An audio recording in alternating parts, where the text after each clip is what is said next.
o mercado não para. El mayor caso de corrupción de Brasil se llama Escándalo de Banestar.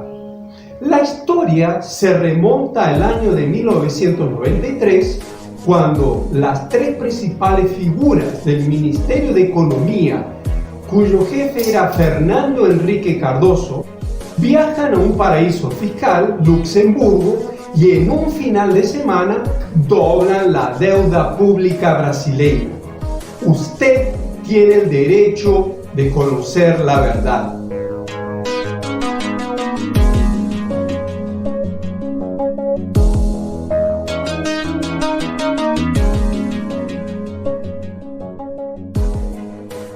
Pedro Malán, Pércio Arida y Arminio Fraga, los futuros líderes de la masacre del Brasil, impuesta durante los gobiernos de Fernando Henrique Cardoso, pertenecían a la misma escuela que había masacrado al pueblo chileno durante la sangrienta dictadura de Augusto Pinochet, el pueblo argentino y el pueblo uruguayo en los laboratorios de lo que se denominó neoliberalismo, que es el socialismo para los súper ricos y el capitalismo salvaje y genocida para la mayoría de la población.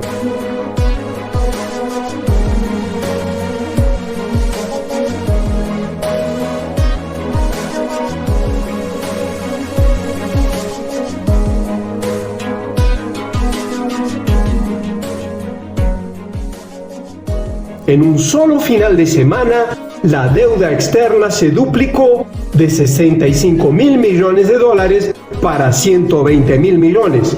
Incluso fue reconocida deuda que había vencido, como los 8.000 millones de dólares que habían vencido en Nueva York.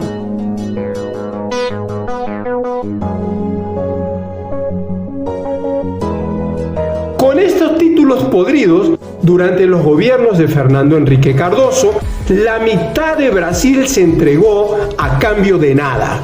Así se entregaron los bancos estatales, las empresas públicas de telecomunicaciones, la Compañía Siderúrgica Nacional, Vale do Rio Doce y partes importantes de otras grandes empresas como Petrobras, Electrobras y Banco do Brasil. Uno de los casos más escandalosos fue el de Vale do Rio Doce, la mayor productora y exportadora de mineral de hierro del mundo. El valor de la venta fue de poco más de 3.000 millones de reales, más o menos el mismo monto en dólares, o el equivalente a aproximadamente el 2% del valor de mercado.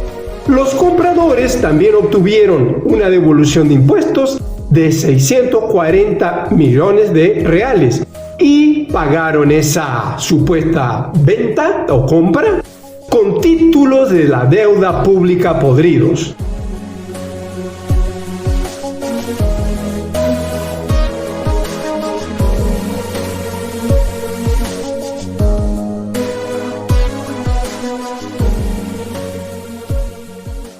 En los sectores de telefonía y en los bancos públicos, el gobierno brasileño hizo enormes inversiones antes de entregarlas a los buitres capitalistas a cambio de nada. En Petrobras, el 40% de las acciones se entregaron en la Bolsa de Valores de Nueva York por 7.000 millones de dólares, o menos del 10% de su valor de mercado. Pero lo más grave fue que Petrobras quedó bajo la jurisdicción de la justicia de los Estados Unidos.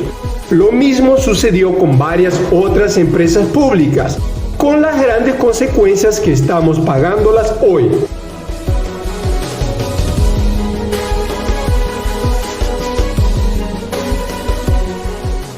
Tras la privatización de parte de la Electrobras, las tarifas aumentaron en 300% en 2 años. Todas las tarifas públicas, que se imponen como si fueran impuestos, dispararon a las nubes.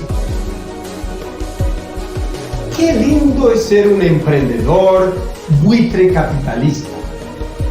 ¿A quién no le gustaría tener lucros y ganancias absurdamente altas por medio de métodos y mecanismos propios de gángsters? Principalmente porque se tiene el control de los gobiernos y de los parlamentarios.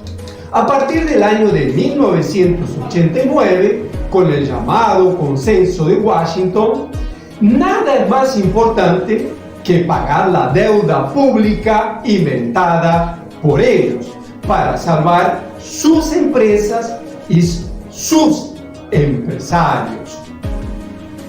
De esa manera, por ejemplo, si pasa una pandemia, como sería el coronavirus, no se puede invertir en nada. No se puede inclusive salvar a la mitad de la población del riesgo de la muerte antes de pagar la deuda pública artificial de ellos.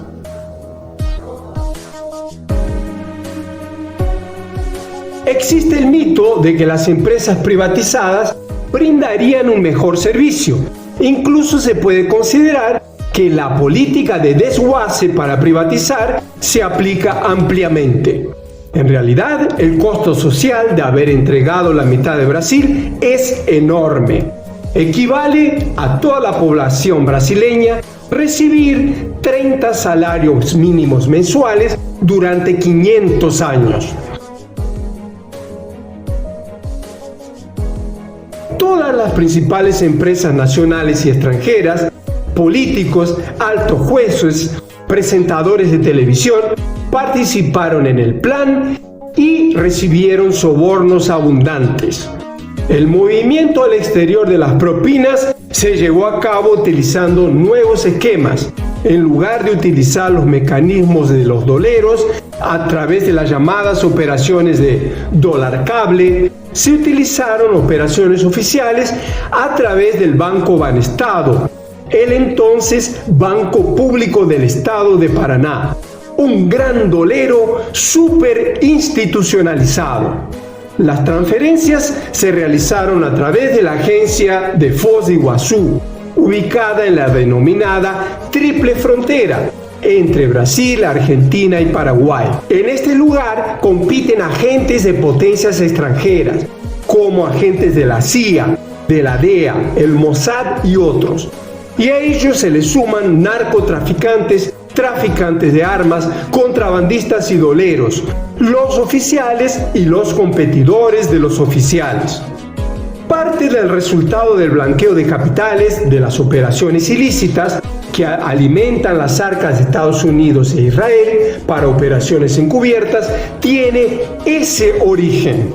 Los honorarios relacionados con la participación en la entrega de Medio Brasil totalizaron 169.000 millones de dólares, o el equivalente a valores de hoy de 281.000 millones de dólares. Estos fondos fueron transferidos a la sucursal de Nueva York del Banco Banestado. De allí, el dinero siguió a los grandes bancos, principalmente norteamericanos, que los trasladaron principalmente a los paraísos fiscales, desde donde regresaron a Brasil como inversión extranjera. Un gran blanqueo de capitales oficial realizado con la complicidad de los bancos estadounidenses que intermediaban la operación y dejaban a todos comprometidos. Un super mega dolero internacional. A partir de ese momento, la corrupción se convirtió en todo aquello que iba contra los intereses de los Estados Unidos. Y todo lo que beneficia a los Estados Unidos sería legal.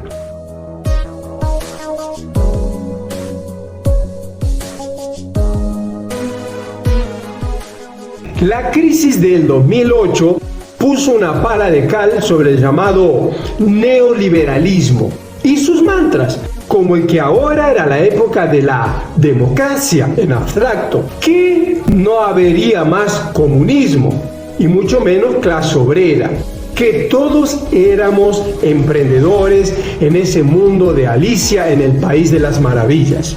La crisis del 2008 no se cerró hasta hoy y se volvió muy crítica a partir del año 2016.